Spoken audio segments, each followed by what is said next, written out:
오늘은 가나안 땅의 분배 원리 첫 번째 말씀을 상고합니다. 이제 13장부터는 19장까지 12지파에게 가나안 땅을 제비 뽑아서 나누어서 분배해주고 또 집안별로 나누고 또 가족별로 나누어 줘서 사람들이 가나안 땅에 전체 12지파로 나누어 살도록 이렇게 하셨는데 이 12장까지는 정복의 과정을 얘기했다면 이제 13장부터 19장까지는 정복한 땅을 분배하는 원리를 이제 하나님이 말씀하셨어요. 이 땅은 600여 년 전부터 이미 아브라함 자손에게 주시겠다고 약속한 땅이에요. 그렇기 때문에 이제 이렇게 성경을 쭉 읽어가면 역사가 흐른 후에 그대로 이루어지고 있다 하는 걸 말씀했는데 이게 바로 이제 구원의 원리입니다. 아브라함 시대에서부터 이제 여호수아 시대까지 그 600여 년의 기간 동안 이제 하나님이 이렇게 주셨다는 거, 약속한 대로 주셨다. 이것은 이제 성경에서 계속 그 내용이 역사가 바뀌면서 계속 반복되고 있어요. 그 원리는. 이렇게 고난에서 구원을 받고 축복을 받고 또 다시 고난이 시작되는데 또 다시 구원받고 또 축복받고 이 역사가 계속 진행돼요. 성경에. 그래서 이제 계시록에 이제 완전 하나님이 구원을 완성하는 그런 말씀을 하셨기 때문에 성경이 복잡하고 어려운 내용이 많더라도 이 큰 흐름은 반드시 이렇게 역사가 진행되면서 반복된다는 걸 알아야 돼요. 그래서 하나님은 모든 시대, 모든 사람을 향해 구원 원리를 알려주셨고 그렇게 구원받는 기회를 주셨다는 겁니다. 그래서 이제 오늘 여기 이 13장은 크게 보면 요단 동편 땅을 두 지파 반에게 줬다 하는 내용을 말씀하고 있는 건데 14장부터 19장은 나머지 요단 서편 땅을 9지파 반이 또 분배받았다 하는 큰 틀이에요.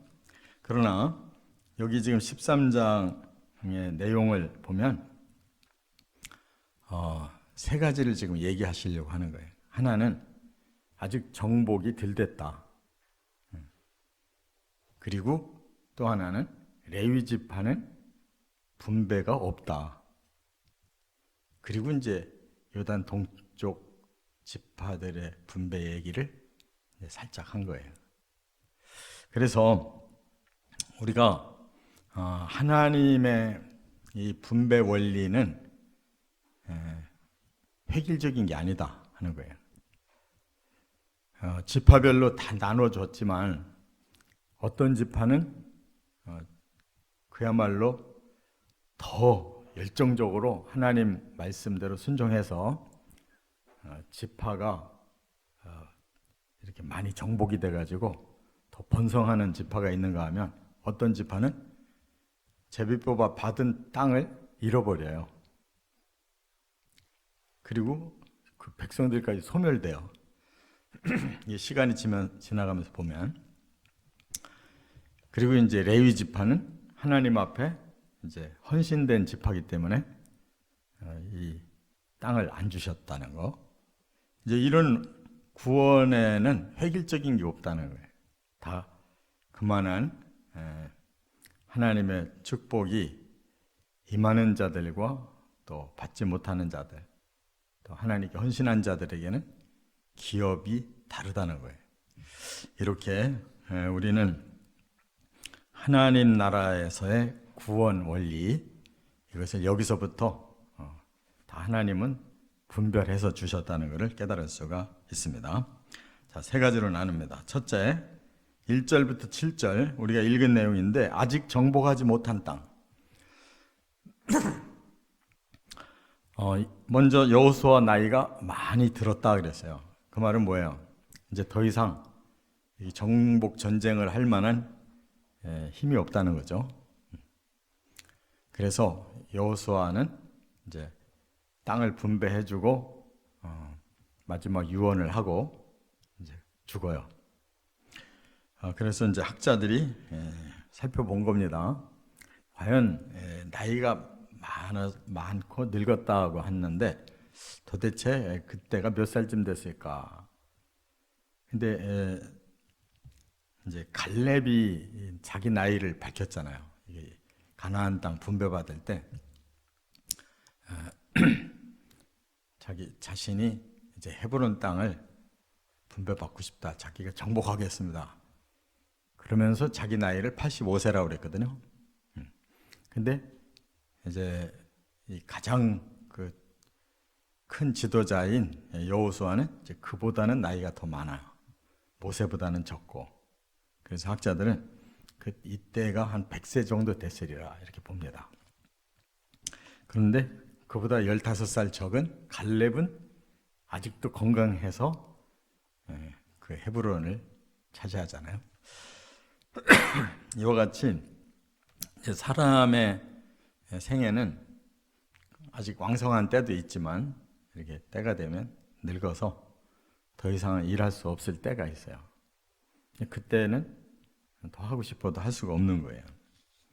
그러니까 하나님이 주신 그 능력만큼 또 우리가 열심히 더 사명을 감당하는 만큼 주어진다는 것이고, 바로 이것은 일반 땅을 얘기하는 게 아닙니다. 바로 예표예요. 하늘나라의 예표. 그래서 우리가 결국은 하늘나라에서 영원한 그 분배를 받게 될 텐데, 이 땅에서 얼만큼 그 하늘나라의 땅을 하나님 앞에서 순종해서 잘 그것을 받을 수 있는 조건을 우리가 갖췄느냐, 이게 중요하단 말이에요. 주어도 잃어버리는 자들 안 된다는 거죠. 그래서 여기 이제 그 후에 보면 단지파 같은 경우도 이 지중해 쪽으로 자리를 잡았는데 거기가 블레셋 쪽들 옆에 있었어요. 그러니까 블레셋 쪽이 워낙 강하니까 져서 스스로 거기를 놓고 저 북쪽 헬몬산 밑으로 자리를 다시 잡아요. 그러다가 북이스라엘 쪽에 속했는데 북이스라엘이 나라를 시작하면서 그 단이라고 하는 지역에 우상을 거기다 세우니까 단지파는 우상 숭배 앞잡이가 돼서 망해버리는 거예요. 그러니까 좋은 곳을 줬으면 그걸 잘 사수해야지 소극적으로 피해가지고 안전지대로 간다고 간 것이 엉뚱하게 우상 숭배하는 앞잡이가 돼가지고 망해버렸다. 그럼 받으나 마나잖아요. 이렇게 지파에 따라서 자신들의 얼만큼 헌신하고 얼만큼 능력을 발휘하느냐에 그 결과가 달라진다는 거. 두 번째는 여기 8절부터 12절 또 15절부터 32절까지 보면 요단 동편 땅 분배 원리를 말씀했어요. 이미 이거는 이제 분배 받은 건데 여기서 정리를 해주느라고 루벤, 갓, 므낫세 반지파가 분배받았다 그랬어요.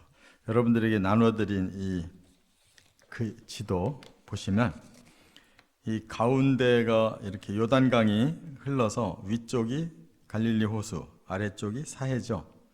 그러면 그 요단강의 오른쪽에 보면 제일 밑에 아주 짙은 초록색이 루벤 지파예요. 중간에 노란색이 갓 지파. 또 위에 또 초록색이 므낫세 반지파.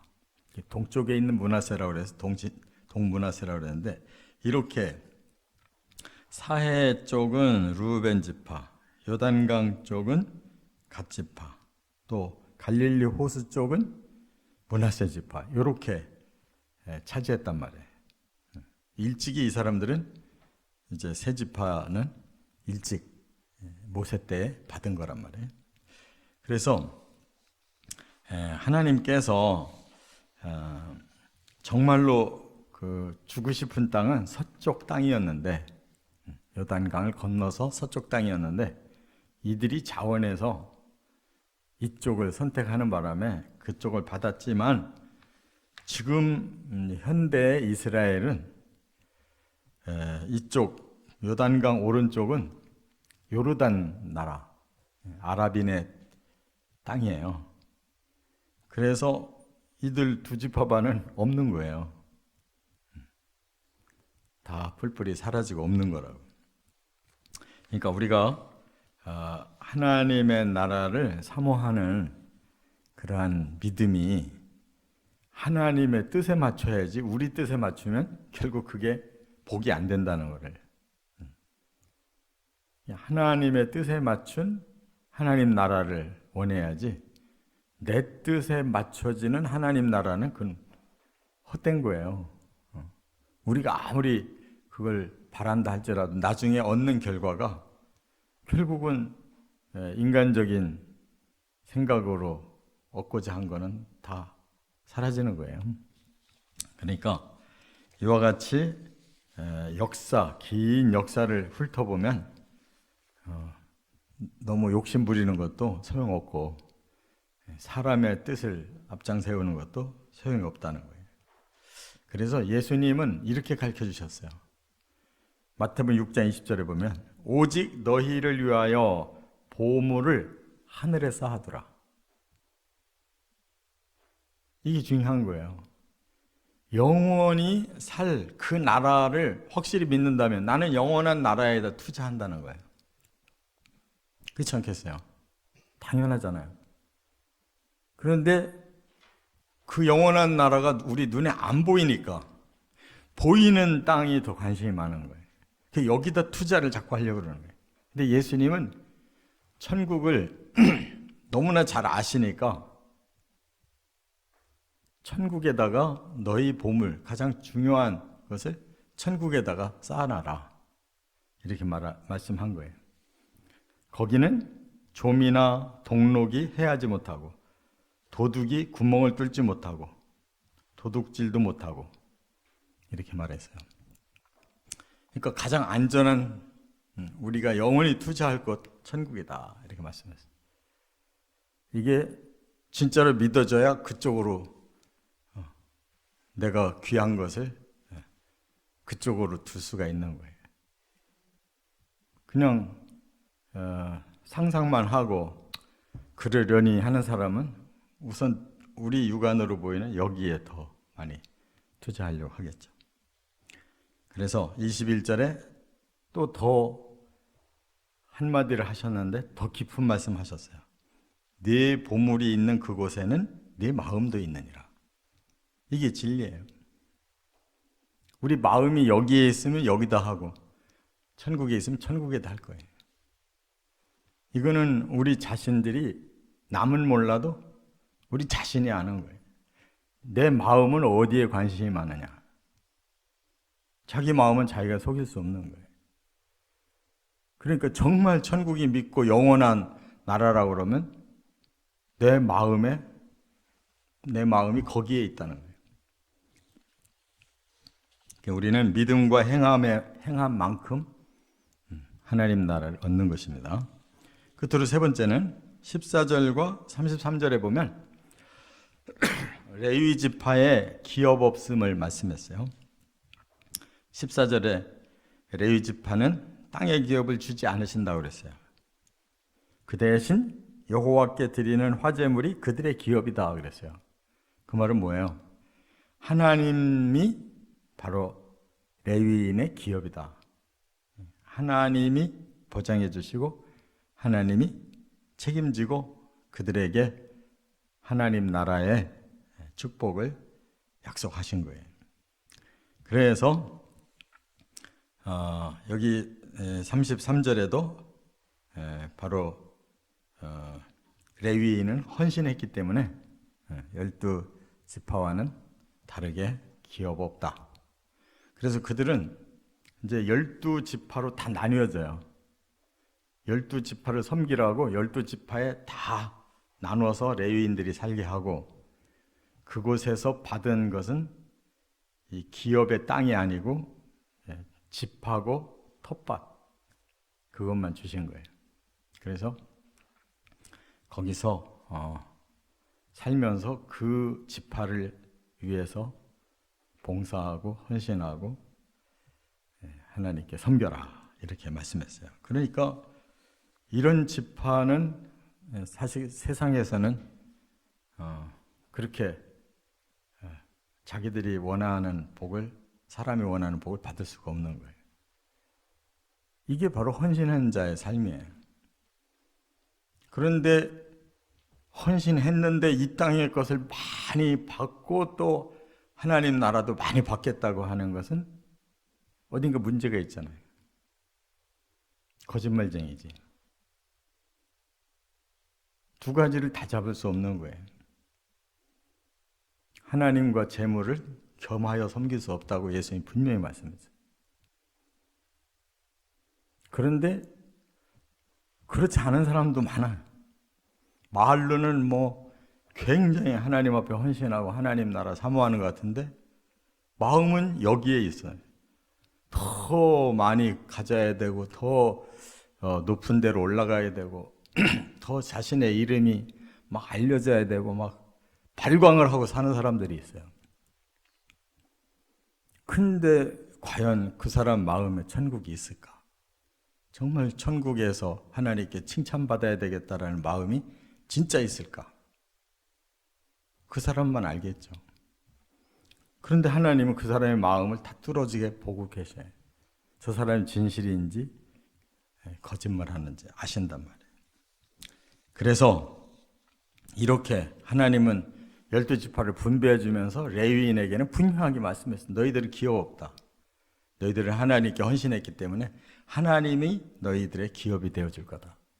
그렇다면 그 말씀대로만 순종하고 살면 천국에서는 가장 하나님 영광 주실 자들이 하나님께 헌신한 자들이잖아요. 그 나라에서도 그냥 이렇게 아무것도 안 주겠냐고. 그 진짜로 헌신하면 하늘에다 봄을 쌓고 있는 거예요. 그게 성경의 원리예요. 우리는 말씀을 자꾸 읽어보면 투명해져요. 여러 가지 복잡하게 따질 게 없어요.